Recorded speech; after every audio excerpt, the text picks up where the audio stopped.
की कक्षा में आप सभी का हार्दिक स्वागत है। मंत्र पाठ। ॐ शन्नो मित्रः शं वरुणः शन्नो भवत्पर्यमा शन्न इन्द्रो बृहस्पतिः शन्नो विष्णुरुक्रमः। ॐ नमो ब्रह्मणे नमस्ते वायो त्वमेव प्रत्यक्षं ब्रह्मासि त्वामेव प्रत्यक्षं ब्रह्म वदिष्यामि ऋतं वदिष्यामि सत्यं वदिष्यामि तन्मामवतु तद्वक्तारमवतु अवतु माम् अवतु वक्तारम्। ॐ शान्तिः शान्तिः शान्तिः। पिछले पाठ में आपका कोई प्रश्न या शंका हो तो पहले उसे देख सकते हैं।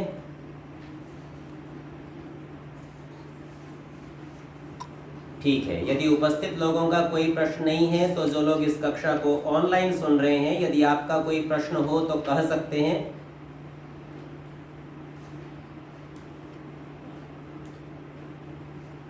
ठीक है, यदि किसी का भी कोई प्रश्न नहीं है तो आगे के पाठ का हम विचार कर लेते हैं। पृष्ठ संख्या 120 षष्ठ समुल्लास हमारा चल रहा है और इसमें 7 श्लोकों के आर्य भाषा के अर्थों तक हमने देख लिया था।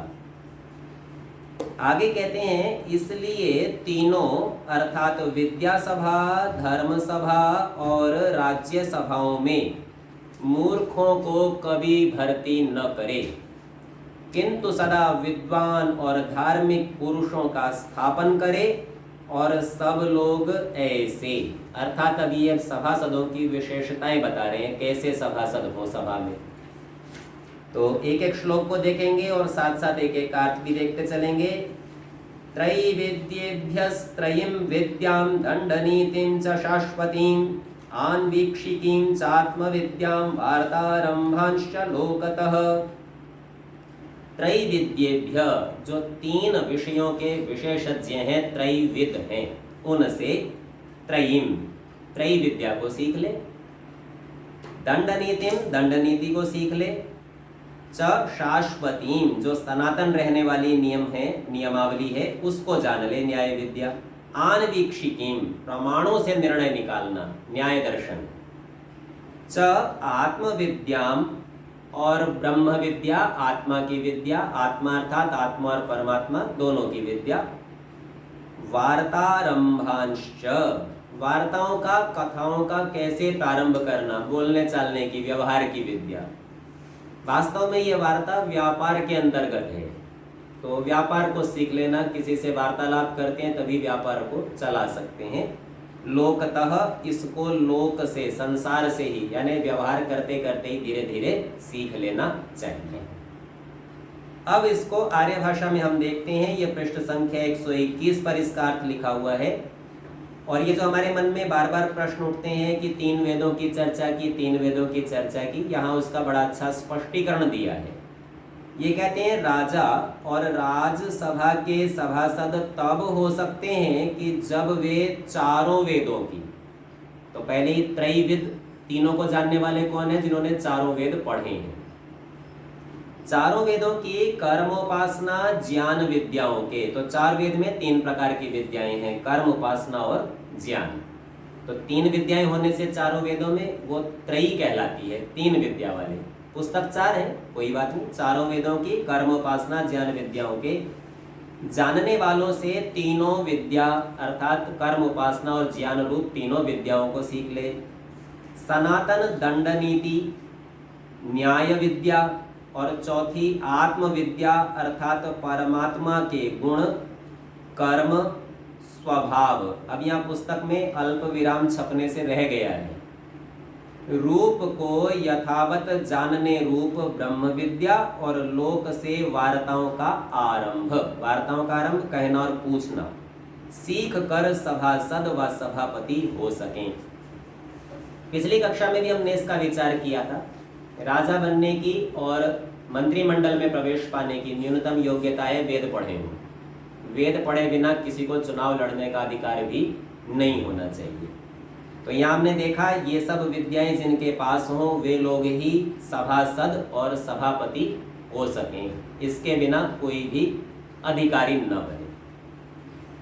दूसरे श्लोक में कहते हैं इंद्रियाणाम जये योगम समातिष्ठेत दिवानिशम जितेंद्रियो हि शक्नोति वशे स्थापयितुम प्रजाः। तो इस श्लोक के चौथे चरण में कहा वशे स्थापयितुम प्रजाः, प्रजा को अपने वश में स्थापित करने, स्थिर करने के लिए, नियम में बनाए रखने के लिए जितेंद्रियो ही शक्नोति, जो जितेंद्रिय है, इंद्रियों का संयम करने वाला, नियंत्रण करने में समर्थ है, वह ही समर्थ होता है पूरी प्रजा का नियंत्रण करने में। यदि राजा ही असंयमी होगा तो प्रजा को कभी भी नियंत्रित नहीं कर सकता। इस श्लोक की पहली पंक्ति में कहा इंद्रियाणाम जये योगम, इंद्रियों के जीतने में, और योगम उस जीत को बनाए रखने में, समातिष्ठेत अच्छी प्रकार ठहरा रहे, लगा रहे, दिवा निशम दिन और रात, कोई भी समय ऐसा नहीं होना चाहिए जब इंद्रियों को यूं ही खुली छूट देता हो। तो आर्य भाषा में इस श्लोक का अर्थ करते हैं सब सभासद और सभापति इंद्रियों को, हमारी पुस्तक में लिखा है जीतने, और फिर खोलकर समझा रहे हैं अर्थात अपने वश में रख के। तो यहाँ पर भी यदि पहले ही जीत के रख दें तो आगे की पंक्तियां पूरी संगत होती हैं। सब सभासद और सभापति इंद्रियों को जीत के अर्थात अपने वश में रख के सदा धर्म में वर्तें और अधर्म से हटे हटाए रहें। लोक भाषा में हम यहाँ पर टकार का प्रयोग करते हैं, हटे हटाए। संभव है स्वामी जी के समय हटे हटाए बोलते होंगे, अथवा आप लोग चाहें तो इसका भी परिवर्तन कर सकते हैं। इसलिए रात दिन नियत समय में योगाभ्यास भी करते रहें। जो वहां लिखा था ना इंद्रियाणाम जये योगम, दोनों बातें, ये योगाभ्यास से इंद्रियों को जीता जाता है। ये राजा को और सभी सभासदों को नियम से करना चाहिए, योगी होना चाहिए, तभी राज्य के अधिकारी होंगे। क्योंकि जो अजितेंद्रिय की अपनी इंद्रियों, जो मन प्राण और शरीर प्रजा है। तो माता जी ने जो प्रश्न किया था ना, हम इसको क्यों पढ़ें, हमारा शरीर, हमारा मन प्राण, ये हमारी प्रजा है, इसके हम राजा है। राजधर्म आता होगा तो इनका नियंत्रण भी आ जाएगा। इसको जीते बिना बाहर की प्रजा को अपने वश में स्थापन करने को समर्थ कभी नहीं हो सकता। तो जो स्वयं संयमित नहीं है वो दूसरे को संयम में, नियंत्रण में नहीं ला सकता। तीसरे श्लोक में कहते हैं 10 काम समुत्थानि तथाष्टौ क्रोधजानि च व्यसनानि दुरंतानि प्रयत्नेन विवर्जयेत्। 10 कैसे हैं? काम समुत्थानि, काम के वेग से, काम के दोष से उत्पन्न होते हैं, उठ खड़े होते हैं। तथा अष्टौ, उसी प्रकार 8 हैं। क्रोधजानि च, ये क्रोध से उत्पन्न होते हैं। व्यसनानि, ये व्यसन है, बुराइयां हैं। 10 काम से और 8 क्रोध से। दुरंतानि, इनके अंत बहुत बुरे हैं, अर्थात ये बुराई में, नुकसान में खींच कर ले जाते हैं। प्रयत्नेन विवर्जयेत्, इनको अत्यंत प्रयत्न करके त्याग देना चाहिए, वर्जन, इनका रोक लगा देनी चाहिए। आर्य भाषा में समझाते हैं दृढ़ोत्साही होकर जो काम से 10 और क्रोध से 8। अब भाषा प्रयोग में यदि आप यहाँ से के स्थान पर के कर दें तो अधिक आपको उचित प्रतीत होगा। दृढ़ोत्साही होकर जो काम के 10 और क्रोध के 8 दुष्ट व्यसन, कि जिनमें फंसा हुआ मनुष्य कठिनता से निकल सके, उनको प्रयत्न से छोड़ और छुड़ा दे। राजा स्वयं के छोड़ दे और अपनी सभासदों के छुड़ा दे। सभासद में अगर नहीं है तो वो राजा में हो तो राजा के छुड़ा देंगे। परस्पर एक दूसरे के दोष छुड़ाने के लिए प्रयत्नशील रहना चाहिए। चौथे श्लोक में कहते हैं कामजेषु प्रसक्तो ही व्यसनेषु महीपतिः वियुज्यते अर्थ धर्माभ्याम क्रोधजेष्वात्मनैव तु। बड़ा महत्वपूर्ण श्लोक है। ये कहते हैं कामजेषु प्रसक्तो ही, कामज जो दोष थे, जो 10 थे काम से उत्पन्न होने वाले, जो उसमें प्रसक्त है, लगा हुआ है, उन दोषों से जो लिप्त है, ऐसा कोई राजा व्यसनेषु, ऐसे व्यसनों में, बुराइयों में, महीपति ही, कोई भी राजा है, तो वह वियुज्यते, अलग हो जाता है, अर्थ धर्माभ्याम, धन से भी जाता है और धर्म से भी जाता है। और क्रोधजेषु, जो क्रोधों से उत्पन्न होने वाले व्यसनों में लगा हुआ है, वो आत्मनैव तु, वो तो अपने आप से ही चला जाता है, अर्थात मृत्यु को प्राप्त होता है, उसका शरीर ही नाश हो जाता है। अब यहाँ ये विचार कर लेना चाहिए, मान लीजिए आप राजा नहीं भी हैं, तो भी यदि आप क्रोध करेंगे तो अपने शरीर का नाश कर लेंगे, और यदि कामनाओं से युक्त रहेंगे, काम के वशीभूत रहेंगे, तो अपने अर्थ और धर्म दोनों का नाश कर लेंगे। तो ये केवल राजा के लिए नहीं, ये प्रत्येक व्यक्ति के ऊपर लागू होने वाला नियम है। इस चौथे श्लोक को आर्य भाषा में समझाते हैं, क्योंकि जो राजा काम से उत्पन्न हुए 10 दुष्ट व्यसनों में फंसता है, वह अर्थ अर्थात राज्य धन आदि और धर्म से रहित हो जाता है। और जो क्रोध से उत्पन्न हुए 8 बुरे व्यसनों में फंसता है, वह शरीर से भी रहित हो जाता है। हमारी पुस्तक में फंसता है लिख दिया है, सामान्य तौर पर हम फ पर चंद्र बिंदु अनुनासिक का प्रयोग करते हैं, तो फंसता है ऐसा बोलते हैं। आप चाहे तो इसका भी प्रयोग कर सकते हैं। 5वें श्लोक में कहते हैं, मृगयाक्षो दिवास्वप्नः परिवादः स्त्रियो मदः तौर्यत्रिकं वृथाट्या च कामजो दशको गणः। अब यहाँ एक एक करके देखिए। मृगया, मृगया कहते हैं शिकार खेलने को, हिरणादि के पीछे भागते फिरना जंगल में, मृगया खोज करना। वैसे मृगया का अर्थ होता है अन्वेषण, खोज पड़ताल करना, जंगल में जाके ढूंढते हैं, कोई शिकार मिले तो मारे, तो ये मृगया उसी का नाम है। अक्षो, अक्ष कहते हैं पासों को, जो पासों से ये जुआ आदि खेलते हैं ना, चौपड़ आदि, इस तरह के खेल, ये दूसरा। तीसरा है दिवास्वप्न, दिन में सो जाना, तो दिन में जो सोता है उसका काम का वेग बढ़ेगा, और जो काम से ग्रस्त है उसको दिन में नींद आएगी। परिवादः, परिवाद का सामान्य अर्थ तो निंदा होता है, और ऐसी निंदा चुगली जो उसमें दोष है नहीं वैसा लगा लगा के कहना। स्त्रियों, स्त्रियों में आसक्त रहना। अब यहाँ राजा क्योंकि पुरुष की चर्चा है इसलिए स्त्रियों का कथन किया। यदि कोई महारानी हो तो वह अन्य पुरुषों में रहेगी, उसके लिए यहाँ से पुरुष का ग्रहण हो जाएगा। मदः, किसी प्रकार का नशा, अब वो कोई भी हो सकता है, मादक द्रव्य, मद्य हो, अफीम, गांजा, कुछ भी हो, इस तरह की चीजें। तौर्यत्रिकम, तुरही आदि, ये जो वाद्य यंत्र ना गाने बजाने के, इस विद्या को तौर्यत्रिकम कहते हैं। नाचना, गाना बजाना, इसी में ही लिप्त रहे सदा।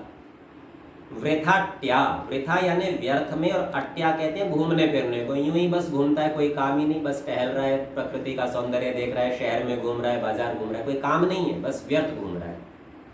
च, इतने जो हो गए ये काम, जो काम से उत्पन्न होने वाले दशको गणः, 10 का समूह है। 5वें श्लोक का आर्य भाषा का अर्थ भी हम पहले देख लेते हैं। तो आर्य भाषा में कहते हैं, काम से उत्पन्न हुए व्यसन गिनाते हैं। देखो, मृगया खेलना अर्थात शिकार आदि के लिए जाना, अक्ष अर्थात चौपड़ खेलना, जुआ खेलना आदि, दिन में सोना, काम कथा व दूसरे की निंदा किया करना, ये परिवाद के अंतर्गत लिया है। स्त्रियों का अति संग, मादक द्रव्य अर्थात मद्य, अफीम, भांग, गांजा, चरस आदि का सेवन, गाना बजाना, नाचना व नाच कराना, सुनना और देखना, ये सारे इसके अवयव तौर्यत्रिकम के हैं। वृथा, इधर उधर घूमते रहना, ये 10 कामोत्पन्न व्यसन हैं। अब इसके बाद 6ठे श्लोक में क्रोध वाले गिनाते हैं, जिसका प्रश्न आया था। सो कहते हैं, पैशून्यम साहसम द्रोह ईर्ष्यासूयार्थदूषणम वागदंडजम च पारुष्यम क्रोधजो अपि गणोष्टकः।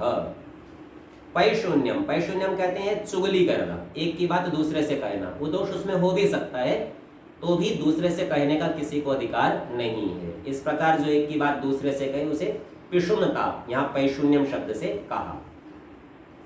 साहसम, साहस सामान्य तौर पर साहित्य में बुरे अर्थों में प्रयोग होता है, बलात्कार आदि के लिए साहस शब्द का प्रयोग किया जाता है। द्रोह, किसी से विद्रोह करना, विरोध कर देना। ईर्ष्या, किसी की उन्नति देखकर जलन होना, बुरा मनाना, अपने आप में बड़ा कष्ट पाना कि वो कैसे बढ़ गया, इस बात से। असूया, असूया बड़ा पारिभाषिक शब्द है। किसी व्यक्ति में कोई गुण नहीं है और आप उसमें वो गुण लगाकर कहें, किसी व्यक्ति में कोई दोष नहीं है और उसमें दोष लगाकर कहें, दोनों को ही असूया कहते हैं। तो गुणेषु दोषारोपणम दोषेषु गुणारोपणम असूया। अर्थ दूषणम, अर्थ नाम धन का है और दूषण उस धन को बुरे कामों में प्रयोग करना, ये अर्थ का दूषण है। वाग दंड जमच, और वाणी से बड़ा दंड जैसा अर्थात कठोर बोलते जाना।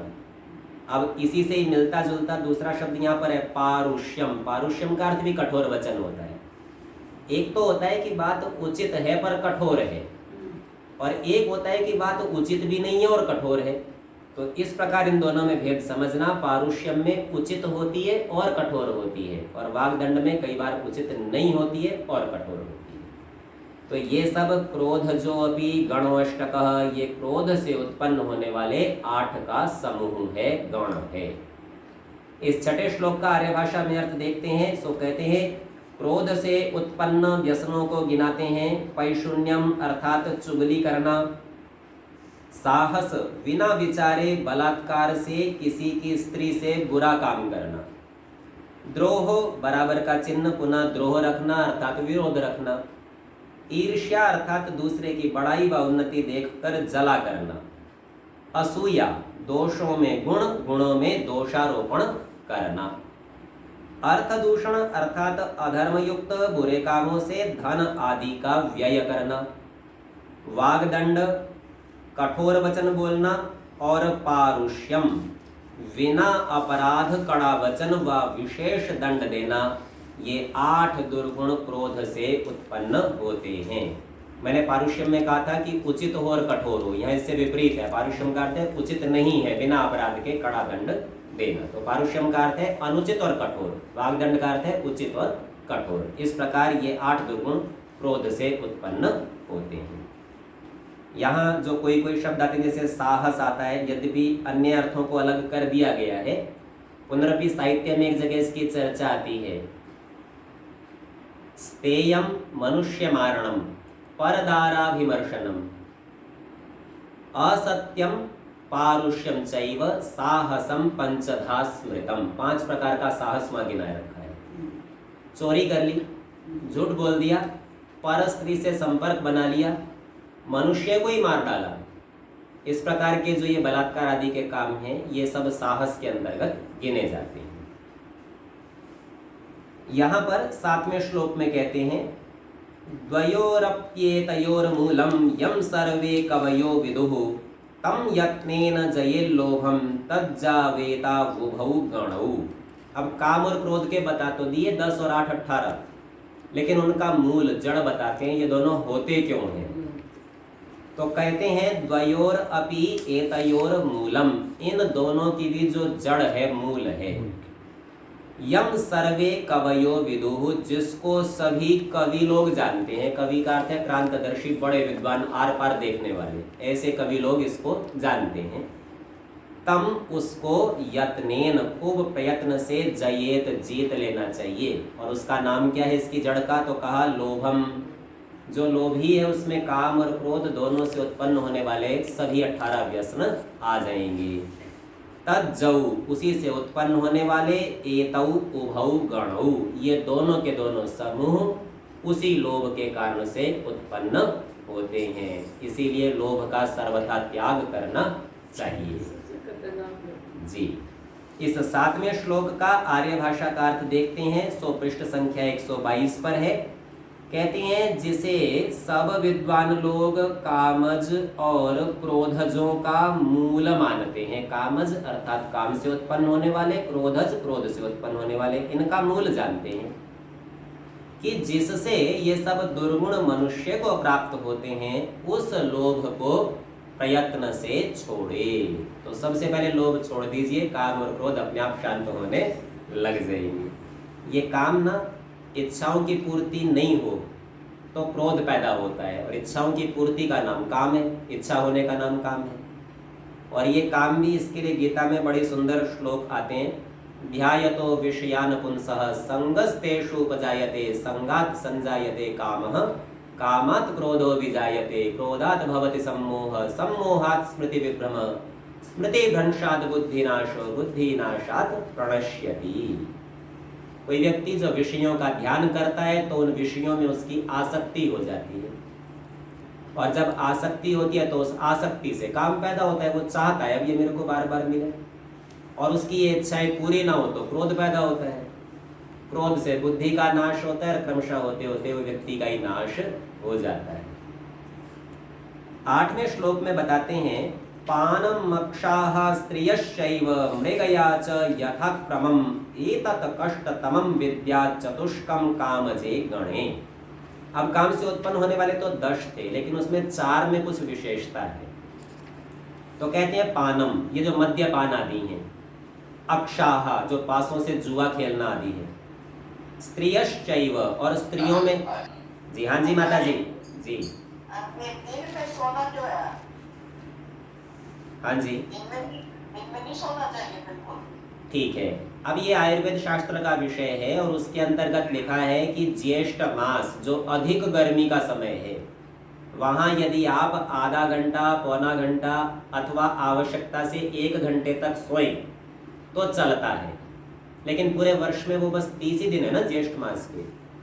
उसके बाद के अन्य समयों में यदि आप दिन में सोएंगे तो कफ दोष बढ़ता जाएगा, और रात्रि में यदि जागते रहेंगे तो वायु दोष विकृत हो जाएगा, वायु बिगड़ जाएगा। इसीलिए दिन में सोना और रात्रि में जागना दोनों ही निषिद्ध है। परंतु ये सामान्य नियम है। रोगियों के लिए दिन में सोने की छूट होती है। कुछ चिकित्साएं ऐसी होती हैं जिसमें कहा जाता है जितना सोएगा उतना अच्छा। उदाहरण के लिए अतिसार, दस्त, जिसे दस्त लगे हों उसे सुला दीजिए तो दस्त ठीक हो जाते हैं। पेट के रोगों में भी इसी प्रकार से होता है, पर वो सब में नहीं है। सामान्य नियम दिन में नहीं सोने का। अधिक गर्मी हो, सूर्य बहुत बल का शोषण करता हो तो थोड़ी देर दिन में सो लीजिए, इसके अतिरिक्त नहीं। ठीक है माता जी?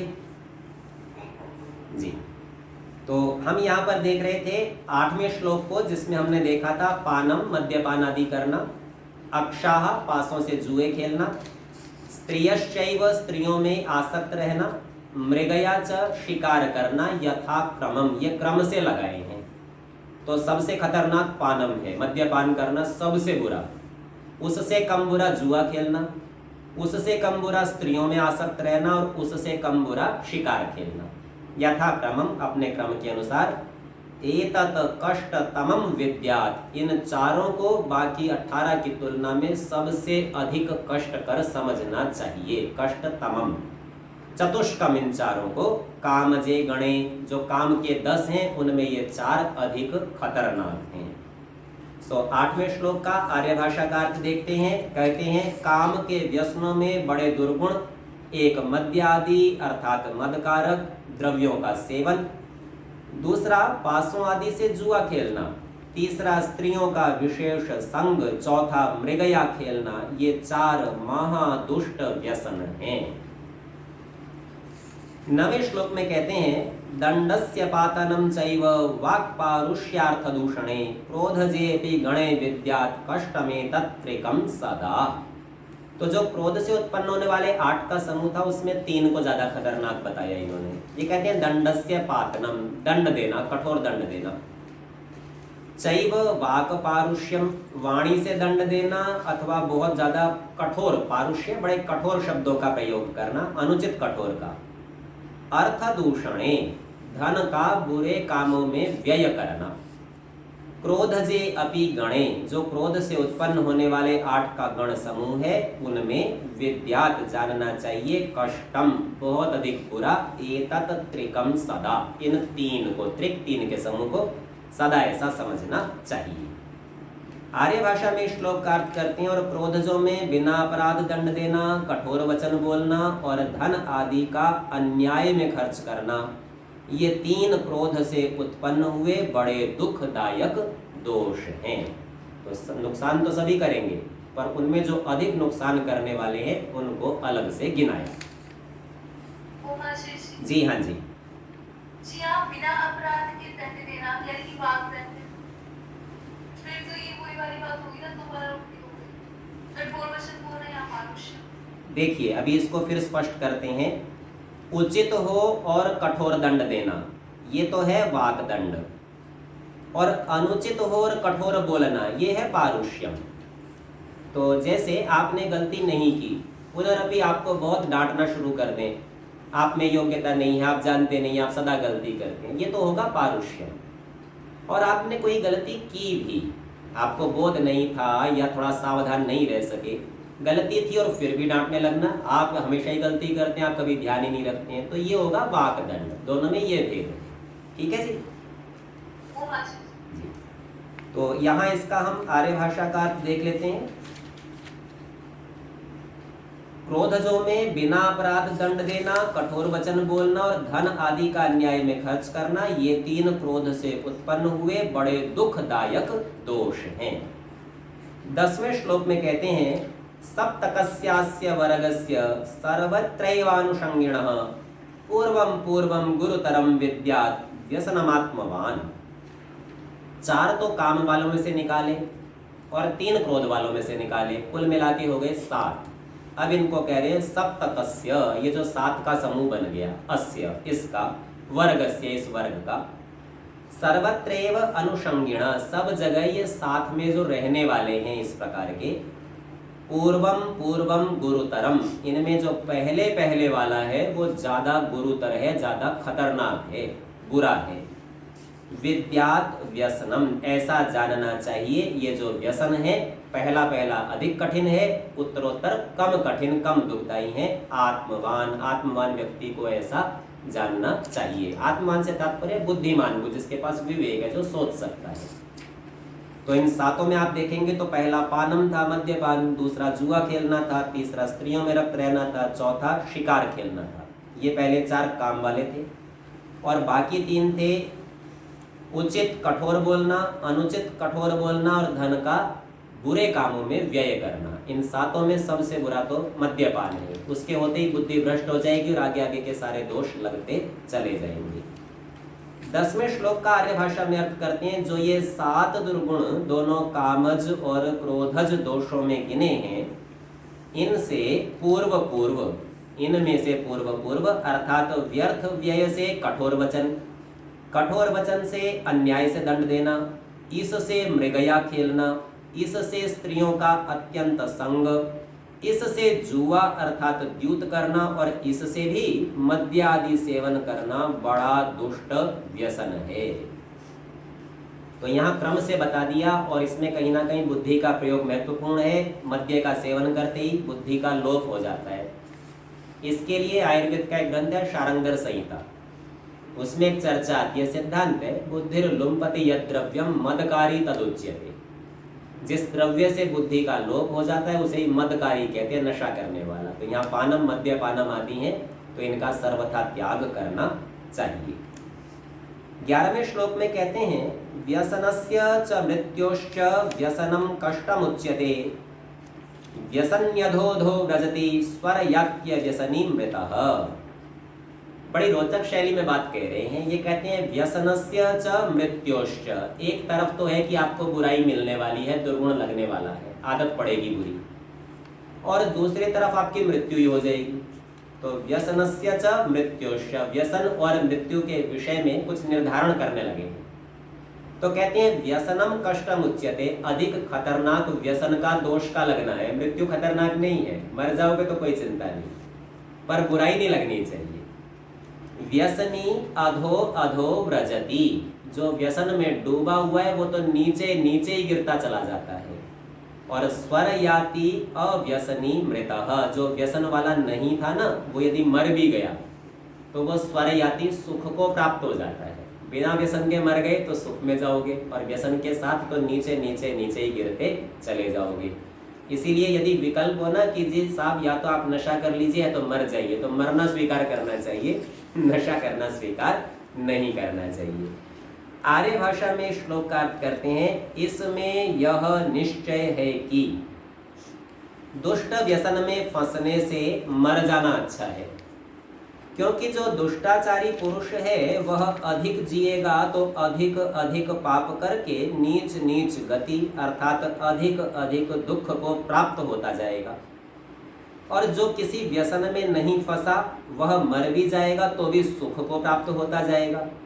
इसलिए अब यहाँ केवल विशेष छपा है, यदि यहाँ पर विशेष कर ऐसा पढ़ें तो भाव अधिक स्पष्ट होता है। इसलिए विशेष कर राजा और सब मनुष्यों को उचित है कि कभी मृगया और मद्यपान आदि दुष्ट कामों में न फंसें और दुष्ट व्यसनों से पृथक होकर धर्म युक्त गुण कर्म स्वभावों में सदा वर्त के अच्छे अच्छे काम किया करें। इस संबंध में साहित्य में बड़ी रोचक पंक्तियां आती हैं। वहां एक भिक्षुक को एक व्यक्ति ने देखा और वो भिक्षुक मांस खा रहा है, तो वो उससे कहता है भिक्षो मांस निषेवणम प्रकुरुषे। कमाल की बात है, तुम तो भीख मांग के खाते हो और तुम मांसाहार कर रहे हो। मांसाहार तो समर्थों को, धनवानों को उपलब्ध होता है। तो वो भिक्षुक कहता है किमतेन मद्यम विना, अरे तुम्हें पता ही नहीं, मांस का तो आनंद ही शराब के साथ है, शराब मिले तो बढ़िया है। और फिर स्वयं ही कह देता है मद्यम चापी वरम वरम अहो वारांगना भी सह, और बोले शराब का आनंद तो वेश्याओं के साथ ही हो सकता है, इतना नहीं हो तो फिर शराब में भी क्या आनंद। तो पूछने वाला थोड़ा चौंक जाता है, कहता है तासाम अर्थ रुचि कुतस्तव धनम, वेश्याओं की तो धन में रुचि होती है, तेरे पास धन कहाँ से आए, तू तो भिखारी है। तो वो कर देता है द्योतेन चौरेण वा, या तो जुआ खेल लेता हूँ या चोरी कर लेता हूँ, पैसा तो वहां से आ जाता है। अब वो बड़ा विचलित परेशान होकर प्रश्नकर्ता पूछ लेता है द्यूतम चौरमपि अहो भवतः, तेरे पास द्यूत भी है और चोरी भी है। तो भिक्षुक असली रहस्य बताता है भ्रष्टस्य कान्या गति ही, एक बार बुराई में पैर रख दिया तो और क्या गति होने वाली है, यही होगी, एक पकड़ा तो फिर दूसरा, तीसरा, चौथा और दुर्व्यसन लगते ही चले जाएंगे, क्रम से प्राप्त होते जाएंगे। इसीलिए प्रथम बार ही गलती करने से बचना चाहिए, और यदि भूल से हो भी गई हो तो दृढ़ निश्चय करके पुनः दोहराने से उसको बचना चाहिए, क्योंकि ये ऐसा है कि एक बार इसमें पैर रखा तो फिर आप घिरते घिरते और घिरते ही चले जाएंगे। इसके पश्चात पृष्ठ संख्या 122 पर ये बताते हैं राजसभासद और मंत्री कैसे होने चाहिए। तो बड़ी इनकी योग्यता के श्लोकों का यहाँ कथन कर रहे हैं। कहते हैं ये सब मनुस्मृति के श्लोक हैं और सब 7वें अध्याय से दिए गए हैं। मौलान शास्त्र विदः शूरान लब्ध लक्ष्यान कुलोद्गतान सचिवान सप्तचाष्टवा प्रकुर्वीत परीक्षितान।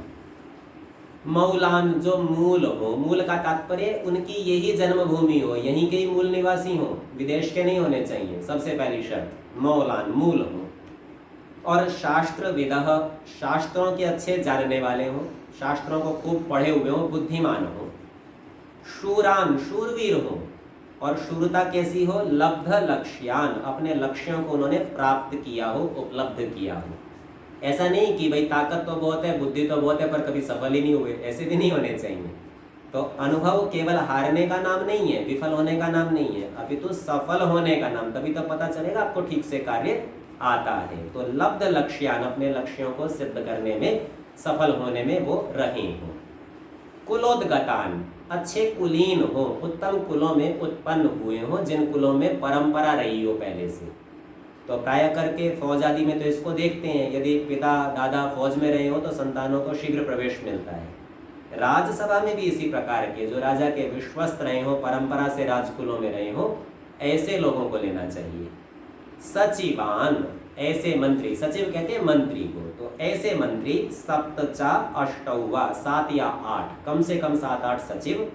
प्रकुर्वीत, परीक्षितान, जो परीक्षित हो, जिनका आपने अच्छी तरह से निर्णय कर लिया हो, जांच परख लिया हो, ऐसे 7 या 8 मंत्री बनाने चाहिए।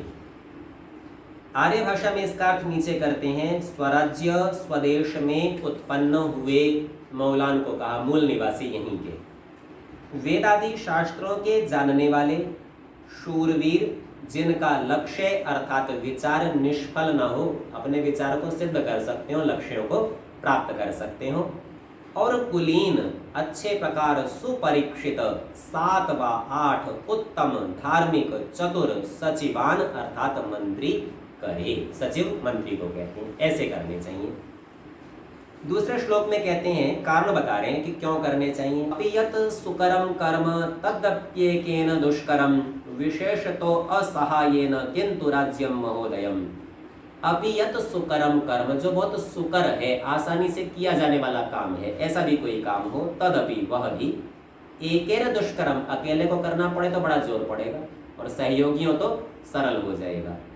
विशेष तो असहायेन, विशेष करके कठिन होता है जब कोई सहायक नहीं होता, व्यक्ति अकेला रह जाता है, आसान काम भी कठिन लगने लगता है। किंतु राज्यम महोदयम, महोदय जिसका बहुत बड़ा उदय, बड़ा विस्तार है, ऐसा जो राज्य है उसमें तो कहना ही क्या फिर। तो इस श्लोक का आर्य भाषा का अर्थ अगली कक्षा में देखेंगे। आज के पाठ का समय समाप्त होता है, शेष चर्चाएं अगली कक्षाओं में।